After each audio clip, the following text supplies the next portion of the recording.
Hello everyone. In today's video, I'm going to be talking about my speech therapy and the journey I was in when it comes to communication needs and my sounds when I couldn't even say any words at a very young age. I did early intervention in the school district I was in, and I had first ever speech delays when they noticed I had something wrong with me. It was just like a delay, but it was still a problem that the doctors, the therapist, the teachers had to notice and take down.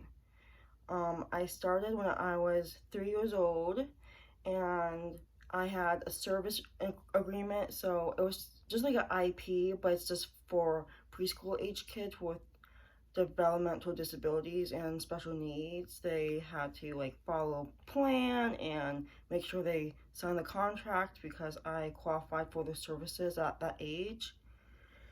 Then I had OT, speech therapy and sensory input, and all that really helped me because it's just like a mixture of things that helped me with speech and communication, because I felt like if I was not going to communicate well, I needed sensory input sometimes.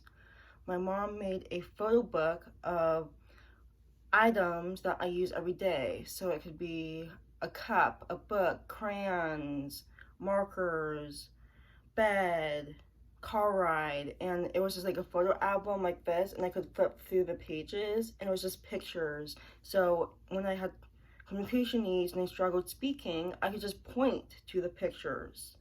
Now they use iPads nowadays, but when I was in my generation, I had a picture book that I had to point to. So when my parents and whoever was taking care of me, like my aunt, my family members, my therapist, my speech and friends, and everyone like that could understand me. Speech therapy started when I was 3 years old, and officially, and then I had speech therapy all through my childhood years and post that too a little bit. So I had speech all my life, so it has been in my routine ever since I was a baby.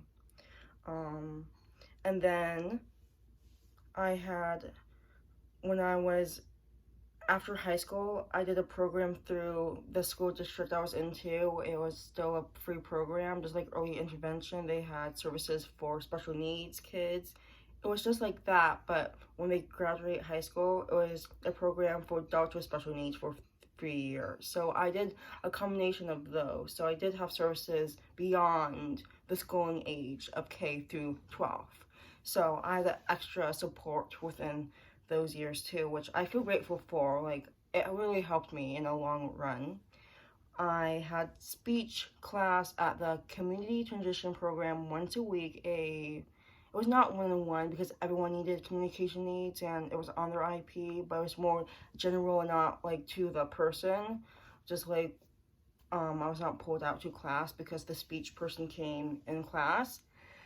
It was chaotic. All the kids were just not like paying attention. It was not that, it was not like speech therapy. It was just more of like how to communicate and effectively and stuff. And then my mom hired a private speech therapist during the summers and every week for a long time when I was in my schooling age and when I was in preschool too. I was grateful that I had an opportunity that my mom hired someone to help me with speech because it was such a delay that I needed that constant um, therapy in my life. I got tired of speech therapy. Oh my gosh, yes, I did. It was not fun. I got so tired of speech therapy. It's like, oh, here's another speech therapy. I got frustrated again. My emotions blew up. I couldn't control myself. I wanted to give up. It's like, ugh. It was just like so frustrating. But yes, I did get tired of it because it's not my favorite thing. And I've been doing it for years. I know I stopped when I was around high school age. Then it was a big part of my childhood routine, Yes, it was built in my schedule every day, in school, at home, private lessons. Yes, it was such a big thing that I needed, and I still need a little bit too, but not to the extent that I needed speech therapy now. I just need some help learning new words and how to pronounce them, because I still struggle with pronouncing new words and memorizing long words, and even spelling too.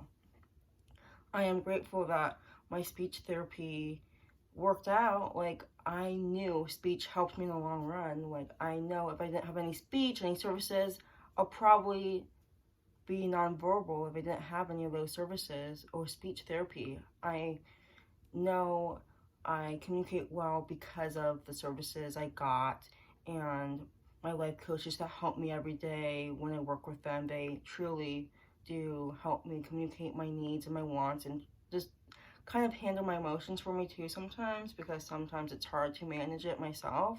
But they truly help me with that part of life still, and I am grateful that I have all the services now. Even when I am an adult, I still have lots of services. I'm gonna go into and make another video about what services I qualify for and what they do for me, and why I use them, because I can. So yeah, I'm gonna make a separate video about that, but that is just my little speech therapy story for you, and my journey on how it took a long time to develop my motor and my speech communication skill. So thank you guys so much for watching, and I'll see you in my next video.